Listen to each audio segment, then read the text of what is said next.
There was a giant forest on the eastern suburb. The abundant rainfall had contributed to the giant trees here. The wood and huge fruits were the main source of income for the locals, but recently there had been some activity deep within the forest. At this time, there was a big conflict in the forest. A monster of huge size was dealing with a very small creature, which was tiny compared to the monster, who called him a small bug and shouted how dare he measure his strength with him. The guy was called King Luzhen. He was fighting the chosen boss who was called the one-armed Amon. The guy was though small but very cunning and active. He asked the monster what he was afraid of and told him to attack. But in his thoughts he said that he was already exhausted almost completely, so he decided to put everything he had on the line. The monster put one hand forward which held his huge sword and was ready to unleash all his power through it to end this fight. The guy was ready for it as this was the boss' last move. He slammed his sword into the ground with incredible force. A deep crack appeared from the hit. Many stones flew to the sides, while shouting that his opponent should be beheaded. But the guy, thanks to his small stature, managed to be inconspicuous and ran towards where the monster was standing. A swirl of blue light appeared in front of the sword. At this time, the young man's movement speed increased by 30% in 5 seconds. The monster saw his opponent running towards the blade of his huge weapon and didn't understand what he was doing and why he was heading there. Just as suddenly his feet detached from the ground. He ducked in height to avoid the attack. 5 seconds before the boss hit, used smoke to increase the distance, and used a combination of sonic step-like sword slashing techniques. The young man was proud of himself for being able to come up with what he thought was such an ingenious plan. After which the guy landed on his feet again with a soft landing. He received a system message congratulating him for defeating the chosen boss one-armed Amon, who began to dissolve into pixels before his eyes. After which, he heard the sound of a new message again, indicating that as a reward, he had received an Amon sword that was very durable and had a high critical strike rate. It was an advanced attribute that lowered the requirements by 5 levels to use it. The guy raised it above his head with admiration that this weapon now belonged to him. He was also happy that he was able to get it on the first day the server opened. He was sure that with this sword he would be first on all rank and combat power lists. A system-male helper appeared in front of him. It was a female creature with a very elf-like appearance. She was congratulating her master on her new powerful weapon. She said that the time for the next quest was limited and asked if he would participate. The essence of the quest was explained in the message box. It was that the player had entered a giant forest and would meet an elite boss here, the Bloody Traveler. Defeating him would give the player rare weapons and rich experience, but the remaining time was only 30 minutes. Luzhen blurted out in a smile. He tucked his weapon behind his back with thoughts that this boss that needed to be killed in a certain amount of time must not be easy. But still, he didn't hesitate to agree to go for it with the words that he would just try out his new sword. In front of him, a map of the forest popped up, showing the number of other players who were similarly heading towards the boss for a battle. Elle the helper was telling her master that they needed to hurry up as a huge number of players were moving towards the boss, to which Unosha replied that he wanted to hurry up too. He also added that so many trees were making him dizzy. As a flock of crows suddenly scattered above him, a bright purple light struck from where the birds were clustered as if struck by lightning. The guy immediately realized it was purple radiation and was at a loss as to why it happened, whether it was something with the purple weapon. He immediately rushed from his seat, pulling out the sword that was behind his back. What was great for him was that this purple radiation, even if this weapon was not for swordsmen, selling it would earn him thousands of dollars. He wanted to get to the right place as soon as possible and get his hands on this weapon. He stretched his hands skyward, his inner sense of greed bulging out like this. He kept repeating that he wanted this weapon to be his, as something suddenly happened in the sky. He lightly covered his surprised face with his hands due to the bright light blinding his eyes.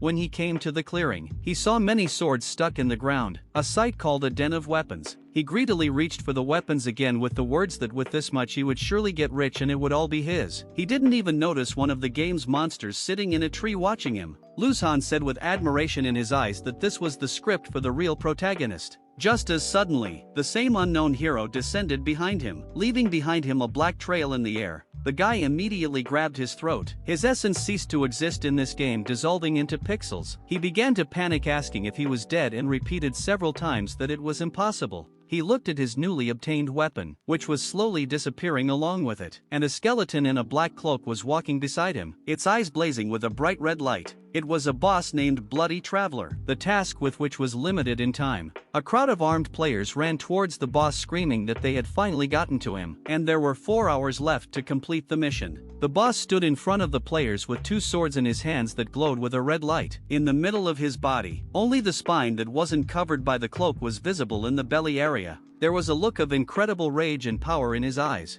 He abruptly slipped between the crowd, leaving a trail of red light behind him. One of the players shouted that he would destroy this boss, and the energy consisting of his power swirled around his fist, then swung at the boss with a sharp movement. But he managed to get away from the guy, and as a result, the blow was directed into the void. One girl who was in the crowd of the other players said that this boss was pretty strong, so she suggested that they join forces. The guys agreed and started to act together. The archers and mages should attack from afar and hold back the boss, and all the other soldiers should attack one by one. They ran at their enemy with shouts that they will definitely kill the boss as there are many of them. Everyone was at the limit, but continued to fight, and the winner will be the one who will capture him. A furious boss ran toward them. When he swung his swords, black marks were left from them. All the guys were thrown back, and also their weapons were almost all broken as they couldn't contain such a gust of power on them. In front of the others who remained, the boss stood with his weapon in his hands. The guys were insanely scared and almost shaking with fear, not knowing where to put themselves away from the eyes of the evil boss. One of the guys covered himself by saying that he was just passing by and didn't really have anything to do with it, so he'd just move on, while the other player told him in a trembling voice that he had to run as fast as possible, because if they died, they would lose everything, both equipment and experience. Suddenly the boss roared and swung his sword at them from behind their heads. There weren't enough bodies for him.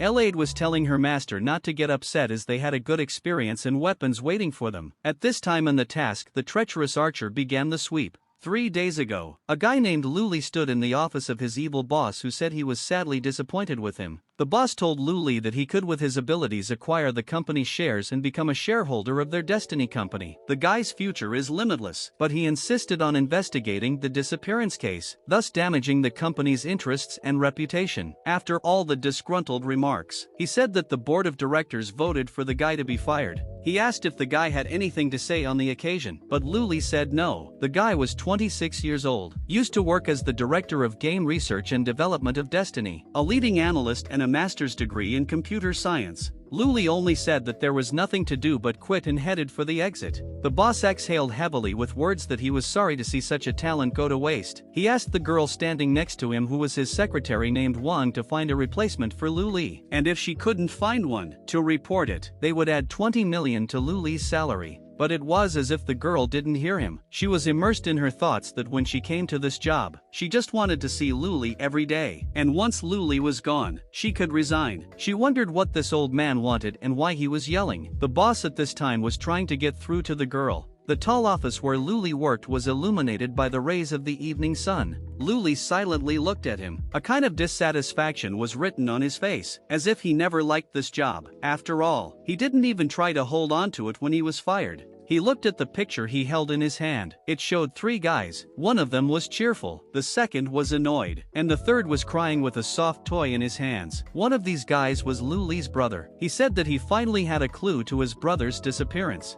With the words that he would definitely find him, Luli headed towards his home. The sun was so bright as if he was walking into the sunset, as suddenly a question arose before him. He began to sit in the street asking where he lives, because all this time he was a workaholic, who was at home once, as well as he suffers from topographical cretinism, and of course does not distinguish where north, south, west, east. At this time outside, the couple was screaming about their breakup, repeating it over and over again, glassware smashing against the floor in a burst of emotion of anger. A girl named Azzy pointed her finger at her boyfriend Afi, saying he is a total scumbag, because he told her that she is his only treasure. After his shouting, she asked him why he has 68 notes in Wekahat then and there are only girls. The guy said he will explain everything to her now. But the girl shouted that she wasn't going to listen to him because he was always lying. Then she said that they were breaking up and she didn't want to see him anymore. After shouting like that, she turned away and started crying. Luli looked at her indifferently. Fa kept trying to prove something to her.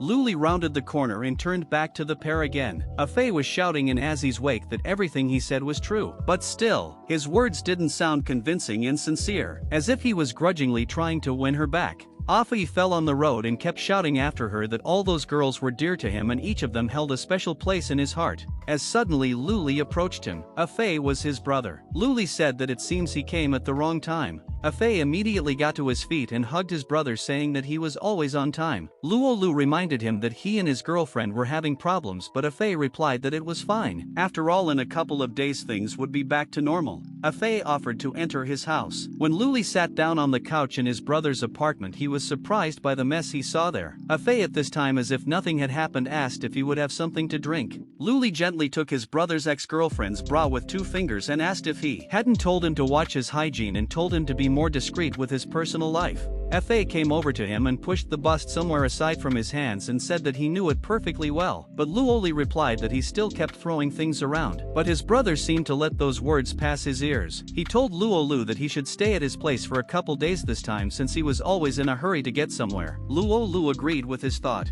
Afei was immediately happy that his brother would stay with him for a while. He asked if they would go to a barbecue in the evening to have a good time while they were together, but then he realized that he must be very tired after work and said that he should take him for a massage. But his words were interrupted by Luolu saying that he had information to solve the disappearance of their older brother. Afei happily shouted out words about Luolu having a clue. He immediately became serious and said that the equipment Luolu had asked him to prepare was already ready and the magic moon would officially open at midnight sharp on that day. Luolu folded his hands in front of his face into a lock and replied that it was very good, because the reason for his elder brother's disappearance must be related to this game. Sometime later, at exactly midnight, the alarm clock on my phone rang. Luolu was already prepared and dressed in a special suit. He and his brother glanced over and held their immersion helmets in their hands, aided as much by their costumes. They put on their helmets together and then the confirmation of the identification of the data began, after which the system displayed a message that the identity was confirmed and asked if the player wanted to continue. The brothers of course agreed. When they were immersed in the virtual reality, an ale helper appeared in front of them who greeted them and introduced herself. She warned them that the game was about to start and wished them a happy journey in this fantastic reality.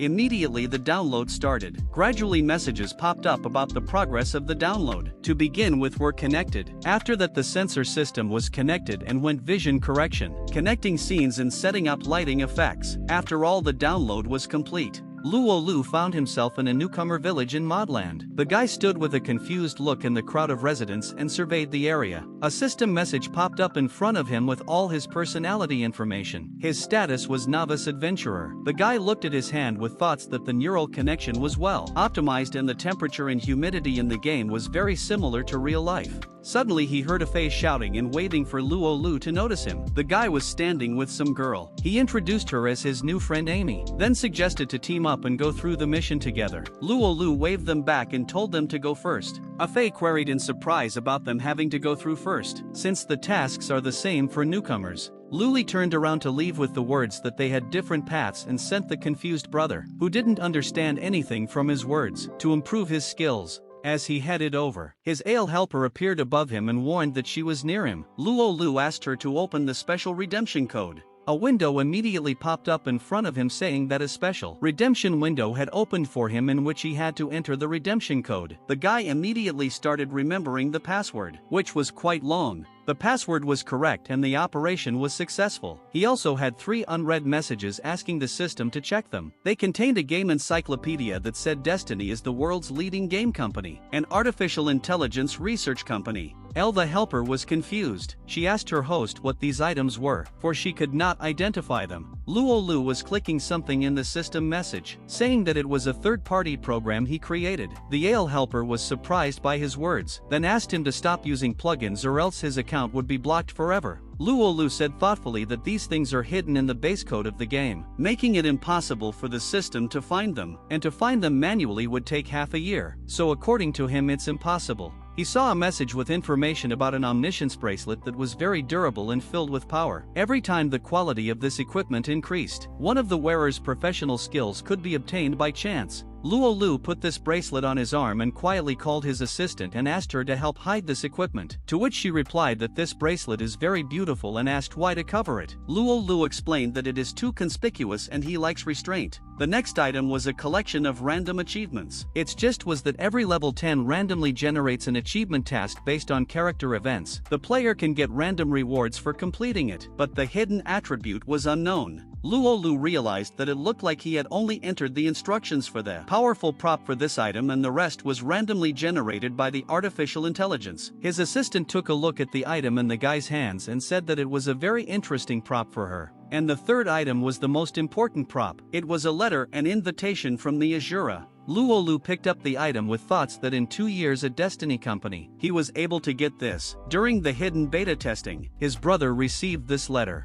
He opened it and looked at what it said. Luolu thought that this thing was most likely the reason for his brother's disappearance, and if something happened to Luolu, the key would be lost with him. Afei shouldn't let anything happen again. In the letter was written advice from the Azura, which said that you should not be afraid of anything. Follow your heart and search for yourself, and whoever prevents him will be killed. Also those who oppose him will be killed. From his words, no one will stop him in this. When he finished reading, in front of Luolu popped up a message asking whether to change the profession of Azura, to which the guy firmly answered yes. His heart started pounding frantically as if it was about to jump out of his chest. Luolu clutched his chest and started squirming from the terrible pain in his heart. When he opened his eyes, he saw 4 skeletons in front of him. They seemed to be affecting the pain in his heart. One of the skeletons, who had red horns on his head and eyes blazing with red light, which meant anger. He started muttering something in an unknown language. These words sounded like an incantation, with which they came closer and closer to Luolu until they pierced a sharp blade into his chest. The guy looked exhausted. He didn't understand what was going on, with a worried voice saying he didn't know the plot and that chest pain was very realistic. Luolu's character died. Immediately a lot of system messages popped up saying that a system error had occurred and a reboot began. Luolu's body began to fall out of the games completely bare. His consciousness was transitioning into the real world. During the fall he opened his eyes in incomprehension of where he was now. The place was dark and nothing could be seen. He told the system he wanted to log out, but for some reason there was a data failure from telemetry and it was impossible to log out. The guy was dumbfounded by the information that it was impossible to log out, because the logout command was mandatory. He kept asking the system to respond as suddenly someone's hand burst out of the ground. A skeleton emerged from the grave, its eyes blazing with red light. It turned out to be Luolu in a new body. He wondered if the system had rebooted. A window popped up in front of him with his identity information. His name was still the same, level 1 and some attributes, but the guy couldn't understand how he became a skeleton and wondered if it wasn't an Azura. He got up from the grave and went to inspect the area, which was immersed in dampness and covered with crosses, when suddenly he saw someone in the distance. He waved his arms and shouted to Luolu to prod, calling him his servant. It was a heroic player named Kai. His task was to summon undead. Luolu realized that there was an NPC standing in front of him, so he decided to try and talk to him, after which he waved at him, said hello, and asked where he was. Kai didn't understand why the undead could talk. He wondered if he had summoned a rare level skeleton. Luolu didn't get an answer to his question and decided to go look for someone else to find out everything and headed in the other direction. Kai at this time didn't understand why the skeleton didn't kneel before him and assumed that he must be some kind of disobedient. The monster carefully directed his furious gaze at Luolu with thoughts that the whip had not collapsed on the slave, then realized that he still thought he was human. He immediately struck the ground with his weapon, and as he crouched down with his hand touching it, a force that affected external objects activated around him. The monster, thanks to his strength, made the chains encircle completely around the skeleton, which did not obey him, thus angered him. Luolu screamed, asking what he was doing. He had no way to get out. The monster repeated Luolu's question about what he was doing now, after which he laughed and said that he was teaching him to be an obedient dog and pointed his hand at him, from which a bright green light was sharpening. Luolu didn't realize if it was the new boss.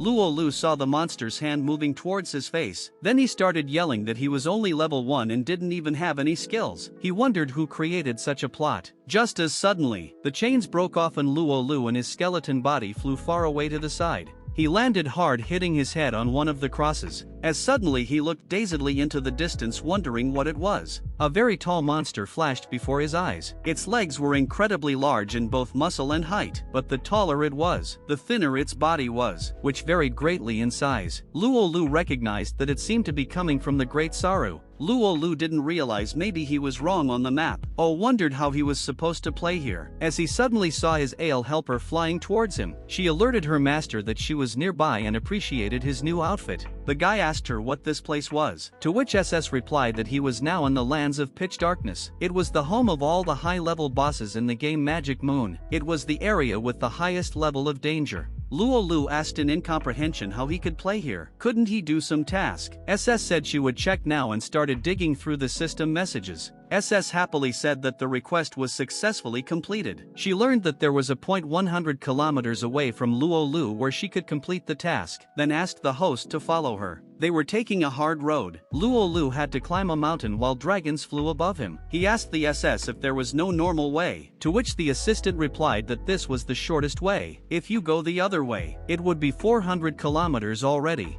When they had passed the mountain, they sailed on a large piece of wood across the ocean. At this time they were chased by an incredibly huge fish. Luo Lu again asked SS what kind of path she had chosen, to which the assistant only wished him good luck and asked if he could put music in the background, but the guy refused. Luo Lu got a message from a fae, who said that he had taken one task and washed 20 wild boars, which was a bit exhausting, but he was now level 5. Then he asked how Luo Lu was doing, to which he replied that he was still at level 1. A fae wrote that this was not like him at all and added that he was tired of fighting monsters and didn't want to do it anymore. He was going to write something else, but Luo Lu replied that he was busy. After the ocean, they were running away from an unknown monster that was bug-like. CC kept shouting to her master to run faster as the monster was chasing them. Luo Lu said in response that what she was saying didn't make it any easier. Finally they reached their destination and a joyful CC shouted this while gazing into the distance, but Luo Lu couldn't look up. He was trying to catch his breath from such a hard road. Taking another heavy exhalation, Luo Lu looked around and saw that they were standing in front of a large pit filled with lava.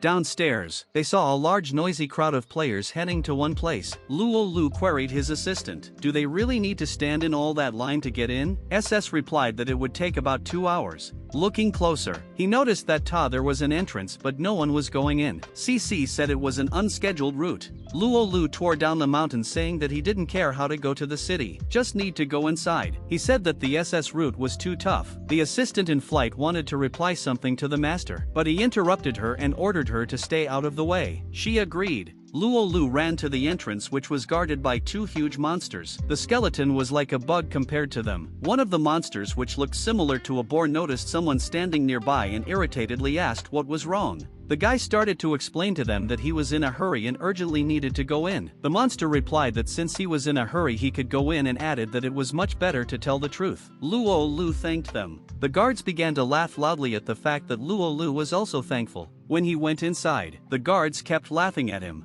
One of them suggested to the other to go after the skeleton and watch it die there. After his suggestion there was loud laughter again. A notification showed up saying that the registration for the Fengyuan platform had ended. If the player defeated the Fengyuan, he would get rich, and if he lost, he would be subjected to death torture. This was the place these monsters were guarding. At this time, Luo Lu was walking down a long corridor, and finally he saw the end of this corridor. As he approached the exit, the bright light blinded his eyes. In front of him was a player in the body of a hare, who was speaking loudly into the microphone, giving off a look of delight at having Luo Lu come out to him, as if the stage script was happy about it, calling him the last participant. Then offered a glance at his basic information and immediately a window popped up with a description of his character. Luo Lu kept trying to scrutinize, but the bright light prevented him from doing so. He still didn't understand what was going on. But the crowd of spectators were not happy when they found out that he only had level 1, shouting, "Is he really fearless at all? After all, they came to watch the fights, not the show." They started laughing from the fact that this skeleton could be crushed with one little finger. The hare, who was the announcer, kept shouting that it was just cannon fodder. He hoped that something interesting would come from this. Then he asked the audience to turn down the clamor and announced that the Battle of Fengyuan was starting, and immediately someone appeared in the arena. The presenter told the audience that throughout the battle with them will be he, Quick Rabbit. Behind him tried to still claim another employee, Turtle. The presenter addressed the audience saying that this is not the first time they heard the rules, but still decided to repeat for the newcomers. The rules of Fengyuan was that the competition takes the mode of duel. The winner will be the one who reaches the end. The entry level is adjusted to the lowest level of the contestant, but not below 10, if the opponent did not admit defeat. The other criteria for victory of the contestant is to kill his opponent.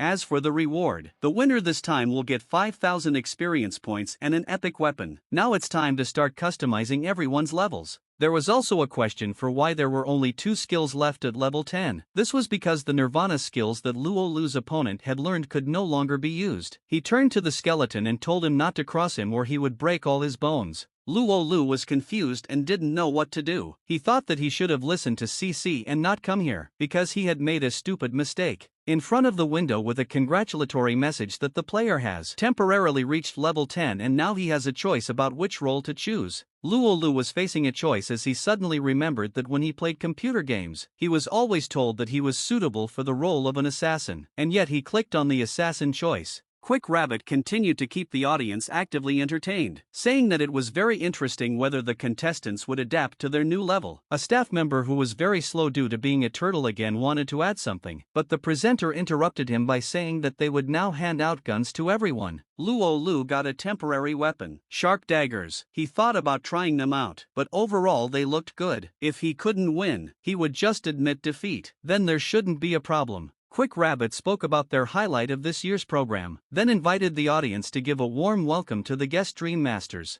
and those who show a good result at this competition can become their apprentices. There was a huge monster sitting on the throne. His name was Zhuang Huai. Quick Rabbit said that half of the Blood Moon's battle power came from Lord Zhuang Huai. 70% of the masters were his disciples. If he noticed someone, that person could become famous and reach unprecedented heights. Words of admiration from the audience were flying towards that master. And on the right sat Master Wu Yu. She was the hall master. The presenter presented her as an incredible beauty. Her strength is mind-boggling and her training conditions are extremely harsh. So far she had only accepted one disciple. However, this disciple named Han Iaslo was a genius. After all, he had won 10 consecutive victories on their platform. Luo Lu couldn't forget this disciple's name. After all, it was his brother's name. He was glad that he finally had a clue. He stood in front of the girl and realized that Wu Yu must not know something and he needed to get close to her somehow, to which she grudgingly asked how dare he look at her. Did he dare to live too much? She thought about the fact that she would still see how this contestant would prove himself, but she didn't know what he would do with his skills, wondered why he wouldn't just be taken out. As host Quick Rabbit suddenly shouted that the show was over. The only question before the audience was who would be the winner. Behind him his slow employee quietly questioned if he would say anything tonight. Quick Rabbit will be commentating on everything going on in real time. He offered a look at the first duel. This time the most promising player from the Blood Lion clan, Blood Claw. This is a legendary wild lion family that excels. Nova is the patron saint of the Blood Lion generation. His sharp claws, indestructible and extremely sharp. He is a recognized player in the starting lineup. In the previous fight, he had killed with a single blow and won by an overwhelming margin. The second is from the Great Sword Society, Zombie Swordsman Bei Lei. This is a team newly born under the leadership of Nanue Hall. Bei Lei is the vice president of the Great Sword Gang. It is said that he is quite famous in Nanue Hall. His sword is fast, accurate and ruthless. Countless masters have lost to his sword. It looks like he wins quite easily. As suddenly there was a third victor, a devil with 2 blades, Gear. He came from a remote wilderness. He should not be underestimated. And the fourth place was contestant Luo Lu. When the audience saw him, they started shouting that he was just cannon fodder. But without wasting time he quickly slit his opponent's throat and he fell to his knees. The audience seeing this was dumbfounded and asked each other if anyone saw it happen. The first game of the second round was about to begin. The map showed the contestants and where they currently stood. First in the round was Luo Lu, or rather as he was nicknamed by the audience, Cannon Fodder, and the opponent was a devil with 2 blades, Gear. They stood opposite and Gear told Luo Lu to give up right away. He said that he wouldn't kill a weakling like Luo Lu, because he wasn't strong enough to fight such a strong player. Luo Lu stood silently with anger in his eyes. At this time, a fireball flew into one of the monsters. It was started by Luo Lu's brother Fei. He was running errands. There were also 2 girls with him who admired his strength and said that he was simply amazing. He was able to destroy all the goblins in this area. The other girl confirmed these words and said that he should teach her so too.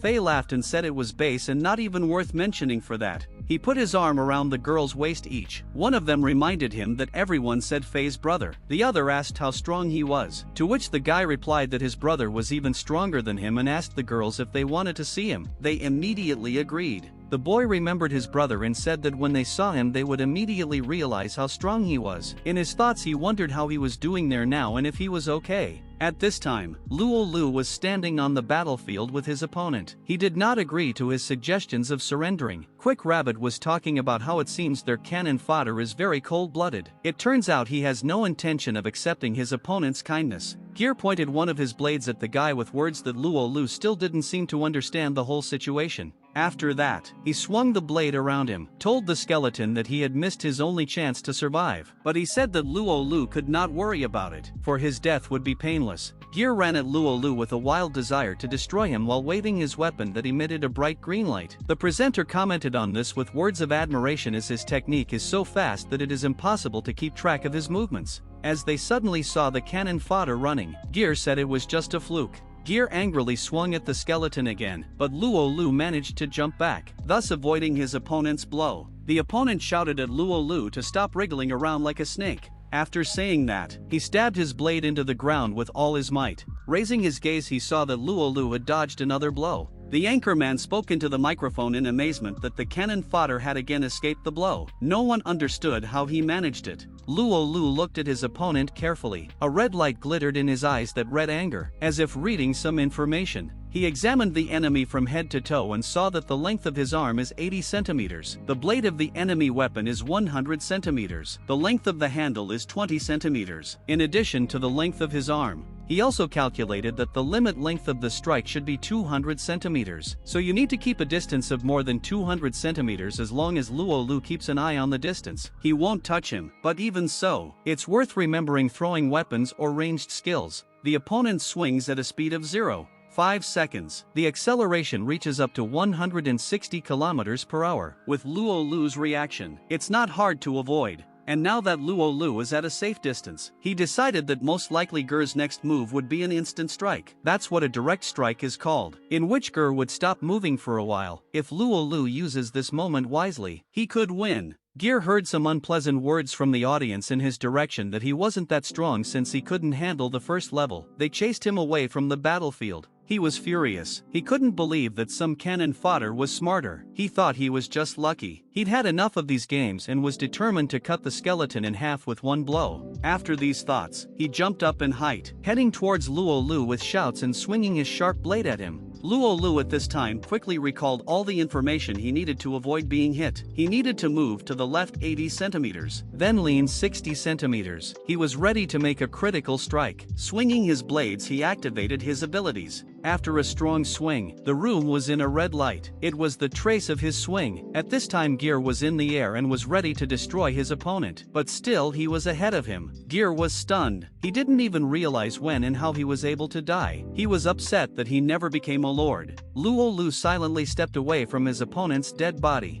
Suddenly the announcer spoke that the battle was over. He said he couldn't believe that the cannon fodder had won. Their new contestant pretending to be an innocent sheep. After these words he pulled his comrade by the cheeks, who keeps trying to say something, but because he is a turtle, never manages to do so. He appealed to the crowd to give the winner a pat on the back as he stood amidst the bouting field. Quick Rabbit similarly added that he was looking forward to his next outing. Zhuang Huai and Wui, you watched this fight. After Luo Lu won, the guy said that this is a very interesting character, then asked the opinion of the girl sitting next to him. She was not in any way surprised by his victory, said that he just uses his brain, after which she added that at least it was not so boring. She was glad that Luo Lu was still alive. Zhuang Huai supported her words, saying that this player was still at the lowest level. He was just trash. The announcer asked the audience to be quiet. Although the last battle was interesting, but now will be the most exciting match for them. This time we can say that it will be a championship battle. The next competitors were Blood Claw versus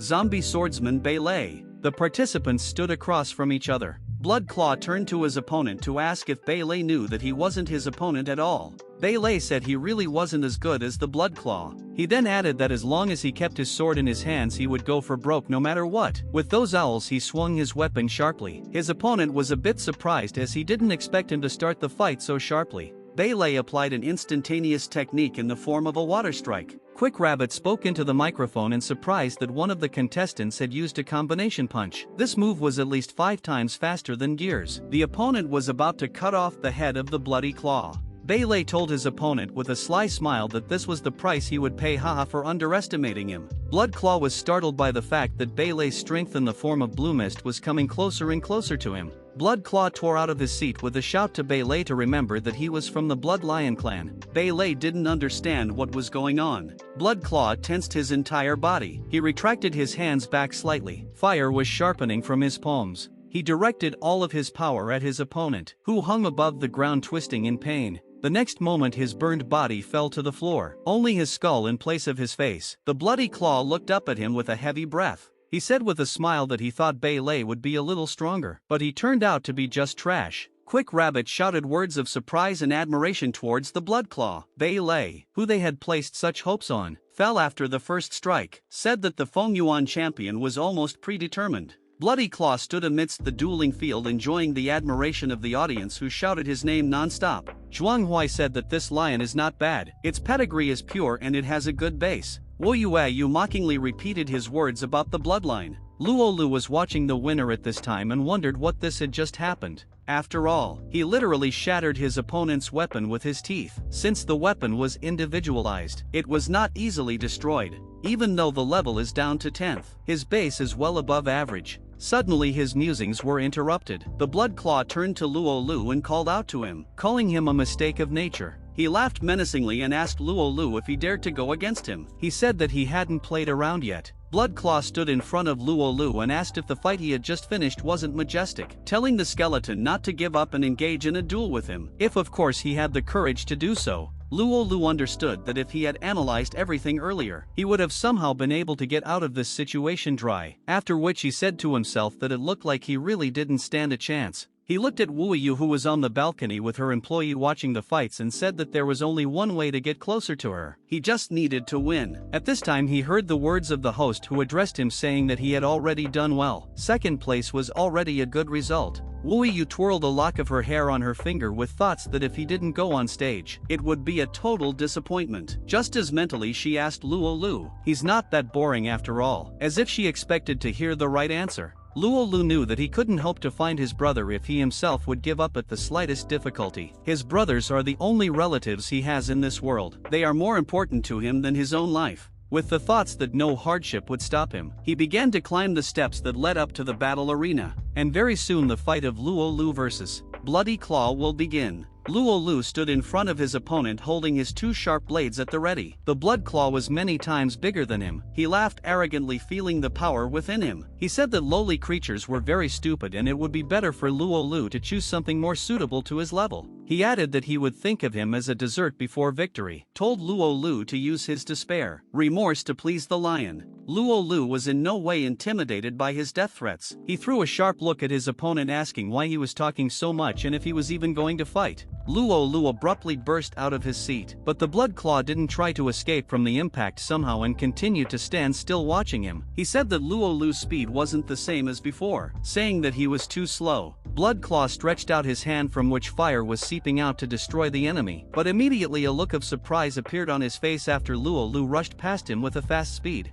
Blood Claw looked back with anger in his eyes and saw Luolu there, who looked back at him while being upside down as he made a turn in the air. Blood Claw immediately realized that his opponent was about to strike him and immediately ducked to avoid being hit. Luolu takes a couple more turns and lands back to his feet. Blood Claw realized that he was fine with his speed. He seemed to have just forgotten that Luolu was an assassin. He thought he was pretending before. He said that this skeleton was no match for him, after which he activated his power and directed it at Luolu. He barely managed to move away from the large stream of fire that was almost at his body. Luolu understood that the Blood Claw and with one strength he could not win. He understood that all the opponent's skills must be far superior to his. Blood Claw thought about the jump Luolu had managed to make. Suddenly he noticed a small cut on his cheek from which blood was dripping. He did not even notice when it happened. He considered it a shame that he, the leader of the young generation, so fights in front of the public. How could he be injured by such trash? He was in a rage, swearing to himself. It emitted passive energy. This meant that the bloody battle had begun and within 5 seconds, the critical hit would increase by 20%. The Bloody Claw began to run towards Luolu and gradually added speed. In his thoughts were only the words that he wanted Luolu to die an ignominious death. Quick Rabbit said it turns out cannon fodder can fight Blood Claw, so it's not showing off. Wu Yu thought this was a rather strange situation, since his rank and bloodline is at the lowest level. The further the fight goes, the more interesting it becomes. The host continued to comment on the situation, saying that Bloodclaw was really angry and now he would fight at full power. He jumped up from his seat and came almost right next to Luolu and swung his fist at him, shouting that since he thought he was fast, then he would show what speed was all about. The Bloodclaw continued to strike towards the opponent. A circle of opponent's energy accumulation formed in front of Luolu. He realized that the Bloodclaw was very strong. Unable to withstand the pressure, he was thrown backwards. He tried to slow down by all means, but it didn't work. Luolu lost his balance.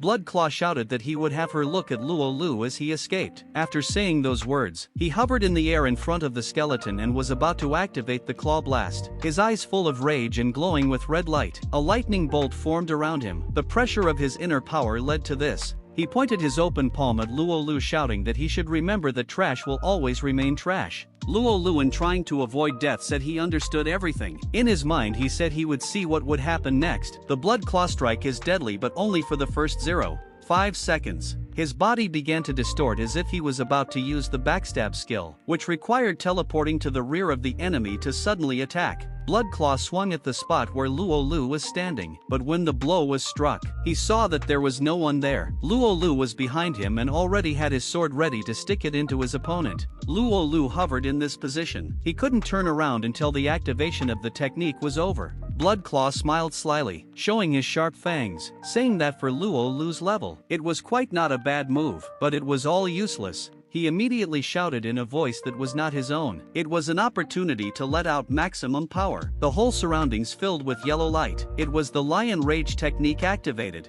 Luolu still couldn't move, but he urgently needed to act. Here came the voice of Quick Rabbit, who was talking about how they would finally see the exclusive skill Blood Rage. His opponent was now 5 meters away for 1.5 seconds, unable to move.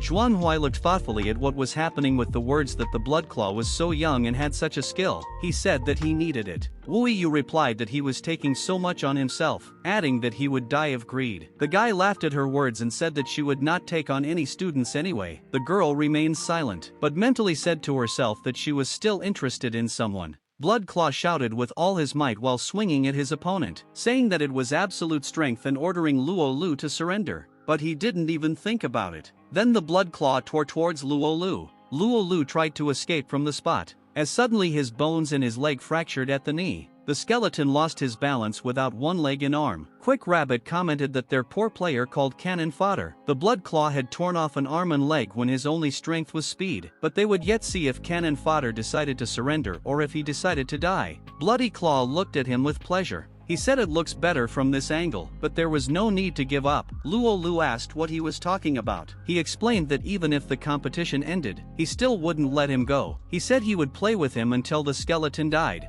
Luolu mentally said that things could change very quickly. Bloodclaw leisurely took 3 steps towards Luolu, asking him what they should play. He first suggested breaking one bone after another, but then changed his mind as it was too trivial. The next suggestion was to tear off his head and use it as a ball. After he took 2 more steps, his requests for Luolu to say something, the skeleton didn't even hear. He carefully watched his opponent's actions. He intentionally stepped on Luolu's foot that was lying on the floor. Luolu realized that now was the time. He quickly got up from his seat and ran towards the bloody claw, his eyes showing his willingness to fight it to the last. Bloodclaw, on the contrary, was glad for it. He was amused by the fact that he was trying to fight back. His opponent continued to stand still. He only raised one arm with which his power was sharpened. Luolu ran at an incredible speed. He was about to use the back kick that he failed to do last time. The skeleton quickly jumped behind the back of the bloody claw, who looked forward in surprise and didn't understand how it happened that in an instant the cannon fodder was gone from sight. Suddenly, Bloody Claw screamed at the top of his voice as he felt a sudden sharp pain in his back. His eyes were devastated, losing their vital look.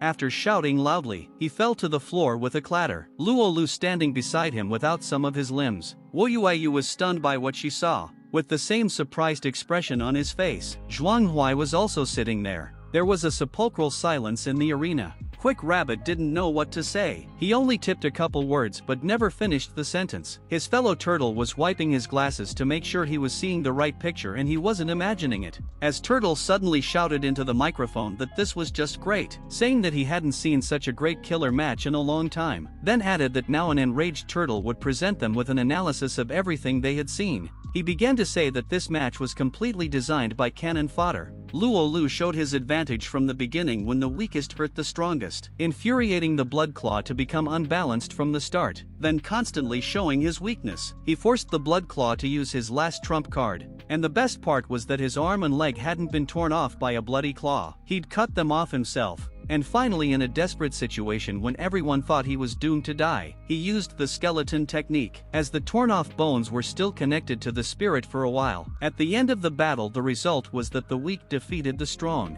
Turtle wondered with delight at himself and his thoughts if he had pushed through everything correctly. After that, he gave a name to the cannon fodder, now called Jiangyu, a new player with level 10. At this time, the last words of the dying Blood Claw were heard, asking with despair in his eyes to be saved, saying that he couldn't die after all. He had cut off all the roots. Zhuanghuai looked at the scene with a serious look. He descended into the arena and began to activate his power, with which Luo Lu was lifted in the air. Everything was immersed in a bright blue light, apart from which nothing else could be seen. Small bolts of lightning were sharpening from his hand. Afterward, he clenched his hand into a fist. A vortex formed around Luo Lu. His body began to gradually disappear. His cloak that covered his body left behind only small pieces of cloth, exposing his skull. His burnt skull was falling to the floor, but Wu Yu put her hand up to catch it. The girl with beautiful charisma stood in front of Zhuanghuai holding the skull of Luo Lu, whom he wanted to destroy completely. She pointed her finger to the side and a small ball of red light formed at the end of it, so she activated the heavenly barrier. This small balloon she sent floating into the air, which stopped at the sight of the ruined arena.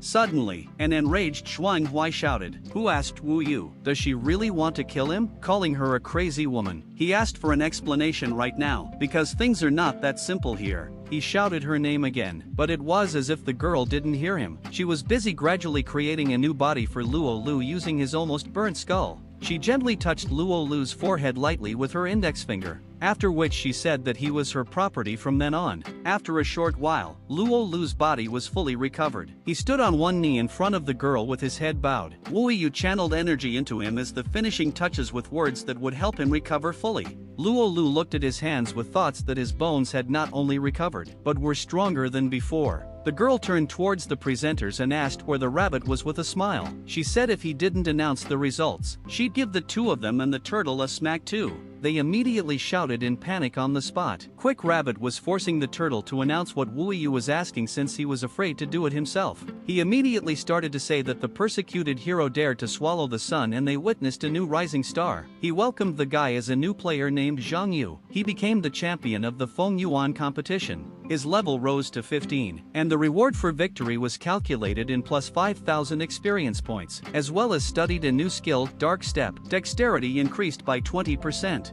He was rewarded with a bleeding spiked blade. Turtle said interestedly that this attribute is very good in itself. Quick Rabbit agreed with him, saying that it was very suitable for battles of attrition. Combat stamina would come in handy in the following battles. Wu Yu sweetly addressed Luo Lu with the words that the wounds have already been healed and the reward has been received. After saying that, she called him by the name Feng Yuan Jia. The guy was surprised to repeat this name. After all, it belonged to his brother. Quick Rabbit said that this is the first time Jiangyu is participating, so he might not know something. He explained that Feng Yuan is divided into two parts. The first part is the battle in the ring. After that, the champion is admitted to the second part, Feng Yuan Jia. Zhuanghuai called out to Wu Yu with an irritated voice and threatened that this was not the end, since she had openly attacked the Lord. Did she really want to declare war with this action? He threatened her with a lawsuit, saying that she was aimlessly wasting resources and her ambition would ruin herself. Zhuang kept shouting in her direction that they want to get rid of him because she wants all the resources to be in her hands. He asked Wu Yu not to ignore his words, but the girl was annoyed by his behavior. She replied to Zhuang that it was time for him to retire. Unable to bear it, Wu Yu began to tell him to stop acting so unscrupulous. She asked if he really wanted to save someone. He must have just noticed that guy from the Bloodclaw family a long time ago. Everyone clinging to each other for every penny, so also dares to throw mud on her. Such words made Zhuang incredibly angry. Turtle, Quick Rabbit and Jiangyu ran with all their might from this place. The skeleton asked the guys wouldn't fight here with such a conflict. Quick Rabbit replied that if they fought, half of the residents would get hurt. Hearing this, Jiang asked them to take him away as soon as possible. Wu Yu turned her gaze to the fleeing Jiangyu. She asked that he not dishonor her and ordered him not to return until he had killed at least 1,000 people. Jan was at this time almost at the exit, toward which he ran with all his feet. as he suddenly received a message. His achievement book activated, revealing that his master level exceeds 10 and random quests are generated for him. The skeleton went through the portal and found himself in the forest. When he saw the book, he said he had already even forgotten about it. His new assignment now had a name: Blood Partner.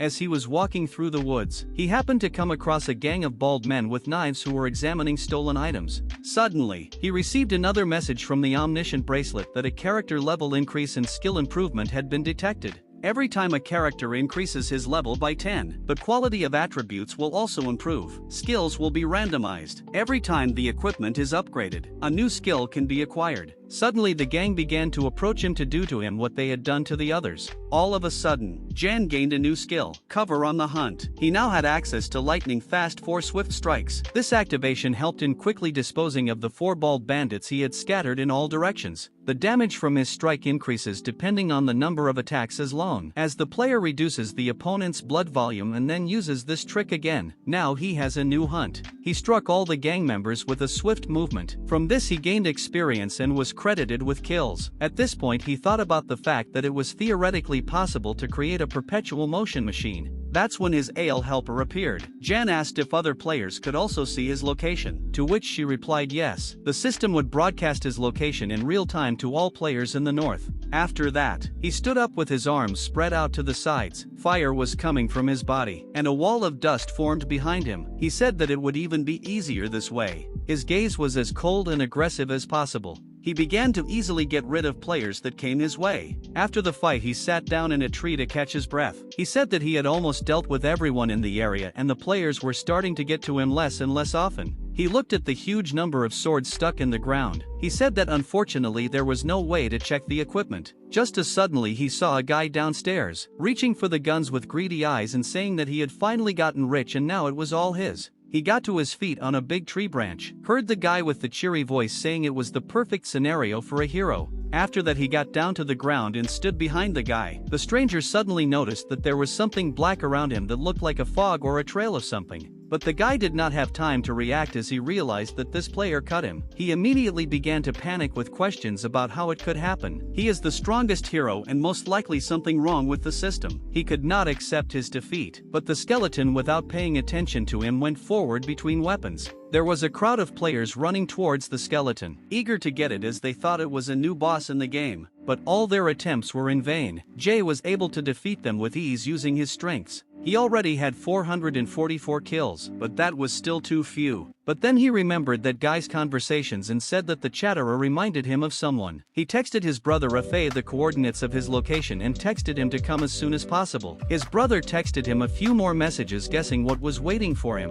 Afei arrived in a giant forest. He stood in a clearing and looked into the distance where he saw some sort of blob of energy shining over the largest tree. He immediately realized something was wrong. In the thick of the forest at this time lay a huge corpse of some creature, a huge sword stuck in his back, and next to him stands his killer, a girl who was many times smaller than him. This monster's name is Chui Gung. He was a level 15 giant warrior, and the girl's name was Lulu. She's at level 18. Her profession is effectivaler. As a reward for killing the monster, she received a level 15 bracelet. Jay hid in a tree and watched this fight and then concluded that it appeared that players could overtake an epic level boss. This was the first time he had seen such a thing, so he asked his ale helper to check the data of this player again. She quickly found information about the Moonlight Knight. Her hidden profession was Effective Alchik. Special skill, a mixture of attacking physical and magical power. Also she had a high level of stamina. As suddenly this girl felt that someone was watching her and was sure that there was someone else around.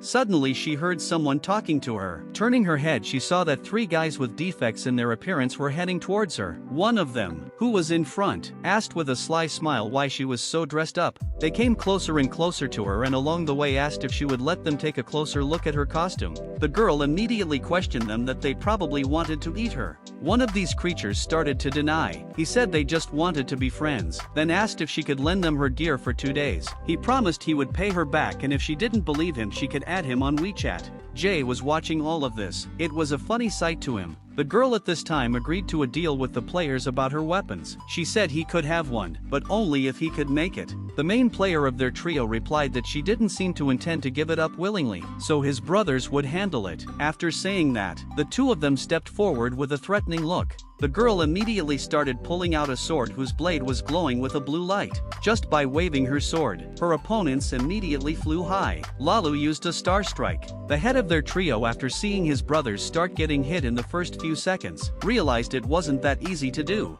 One of the brothers turned to the chief in the team, Ji Zhang, with whom he was talking on the bracelet. He asked if he could hear him. Lalu at this time was leisurely walking past him. Once she was very close, she swung her foot and with a sharp movement, she sliced off the head of this player. Afterward, Lalu asked the one who was watching her if he had seen enough, telling him to get out. Ju Yu descended to her from the tree. Lalu wondered if it was the boss. Jay was surprised that she could find him. The girl asked if he wanted to fight her, but she had to hurry because the gang might come back soon for revenge. The skeleton realized that the price of killing her was too high, so it was not worth the risk. As suddenly there was a bang. The opponents threw themselves at each other, each using their own methods in the fight. But no sooner had they started the fight properly than they saw crowds of fighters come out from all sides, who came to avenge their brothers. Lalu was surprised that they came so quickly. When the players saw the boss, they immediately shouted that he must be caught. Lalu threw a cold glance at the skeleton, her eyes showing her confidence and pressure.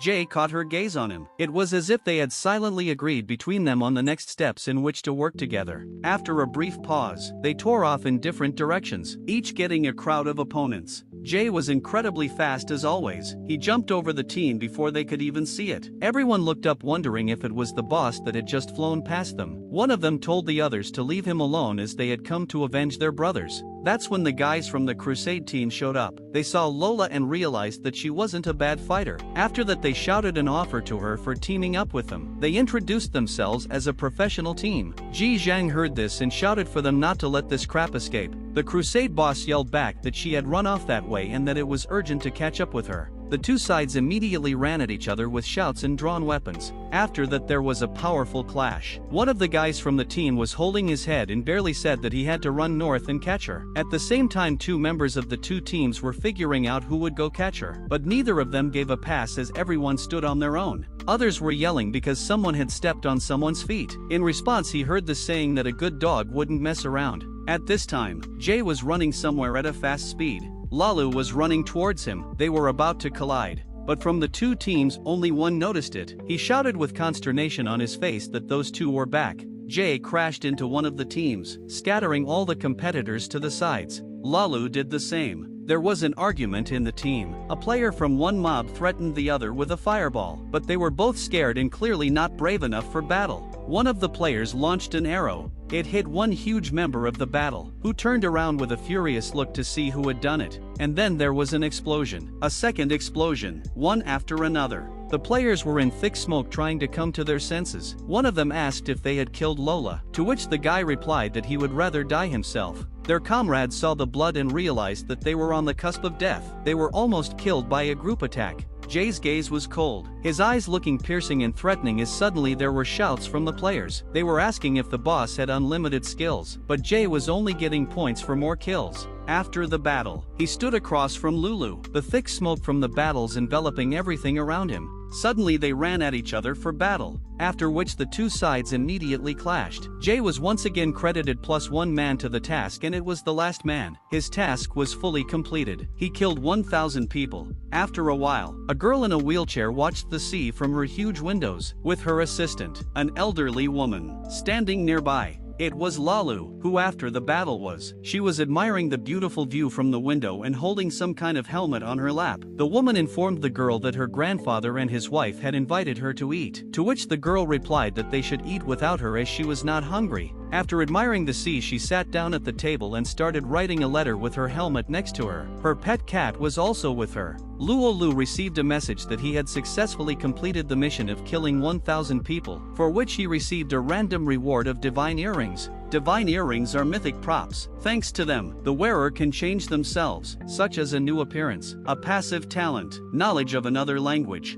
Luolu took his award in his hands and examined it carefully, saying that this prop would be very useful. After passing the Fengyuan competition to level 21, he returned to the arena where the battles were taking place. Quick Rabbit was already in full swing congratulating the contestant Luli for successfully completing the competition. He had achieved impressive results by killing 1,000 enemies. The turtle also added in his uncertain voice that he was already worthy of the name Fenghuan Star. Luli walked with a cold gaze through the arena that he had exited a moment ago through the portal. Wu Yu approached him. Zhuang Hui saw this, which made him very angry. Wu Yu praised her subordinate. A slight smile appeared on her face, after which, she made a cut in the air with her magic abilities in the shape of a cross. Stars could be seen in it. It was a passage to another place. She turned to Lu Li and said that it was time for them to go. The two of them found themselves in front of the entrance to a parallel universe, everything around them blazing with red light. Lu Li couldn't believe his eyes after discovering the hidden plot. He thought that all the secrets would be revealed, but there turns out to be no game plan here. He didn't understand what was going on.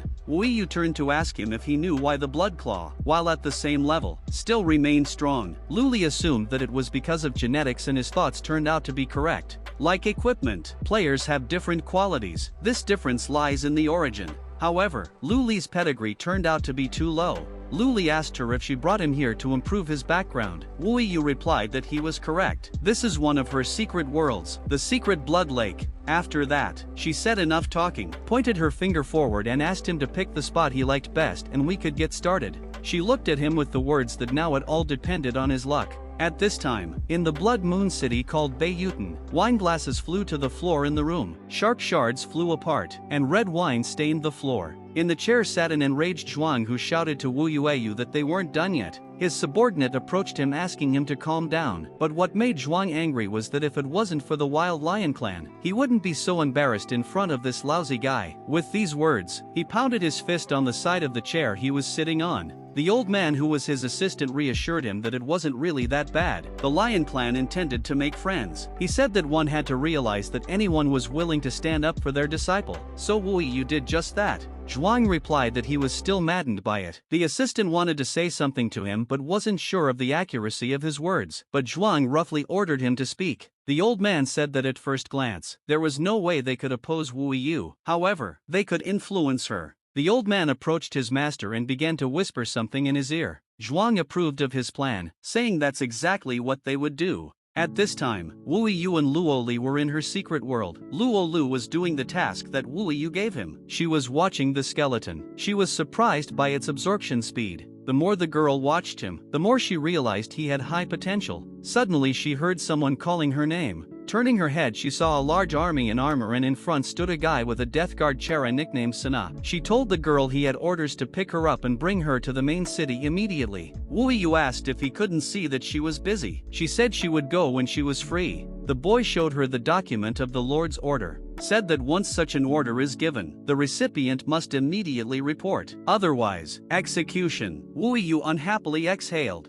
She looked at Lu Li, who was under the influence of magical actions, said that rockfalls sometimes happen here, but she hoped they wouldn't beat him to death. The guy asked her to walk between the guards. His gaze was frowning and cold, but in his head, he was glad that his plan had worked. Lu Li was still in this state. A circle formed above his head from which all the power he needed flowed into his head, after which, his body bent, and red waves of energy began to dissolve around him. All this was being watched by two guys who were hiding behind huge rocks. One of them raised his hand to activate the force. Since under Zhuang Kushu's command, he needs to use dark force. He was already ready to unleash his full force on Lu Li, as suddenly there was a massive explosion from Lu Li's side. It helped prevent their plan as the entire team was thrown far away by the force wave. They saw a large yellow ball form at that spot. The guy's gaze read his gruffness and determination to act. At this time, Wu Yu was climbing up the mountain with the rest of the guards unaware of anything. The guy walked to the front and spoke to himself with a sly smile about being obedient when given an order from above. Suddenly the girl sat down on a large rock that they came across on the road. The guy asked in amazement what she was doing, but she didn't listen to him at all. Wu Yu was enjoying the beautiful view from the mountain.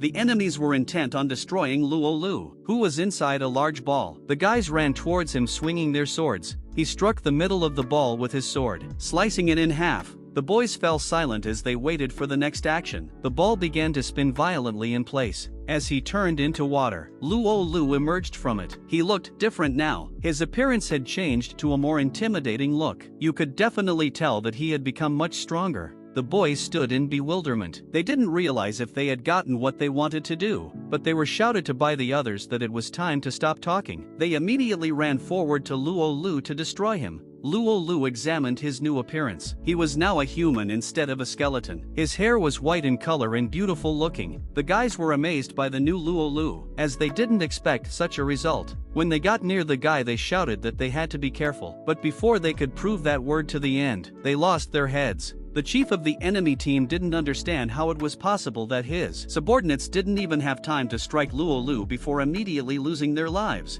He ran back shouting to his entire team that the information was false and a second attack should be used. They were approaching Luo Lu with the whole crowd, after which they pointed all their weapons at him. Luo Lu began to confront them. He clenched his hand into a fist that was much larger than normal in size. The chief of the team ran at Luo Lu with incredible rage in his eyes, shouting that he would kill him. He managed to activate his power, which he used to envelop Luo Lu's body, but it had little effect on him. Horns were beginning to appear on the guy's forehead. His opponent was dumbfounded by what he saw. Luo Lu pushed the guy a few meters away from him. Here the guy was once again convinced that the data was wrong. Luo Lu was too strong. But he didn't give up hope. The guy took up the sword that was stuck in his shoulder and despite his condition said that he should definitely be killed. After all, he had been given orders to destroy it. He was told that his shadow squad was the pride of Master Zhuang Weishui and Beiyu. He remembered being praised and told that their squad was a mainstay. The guy gained strength and decided to activate a secret technique to end everything as soon as possible.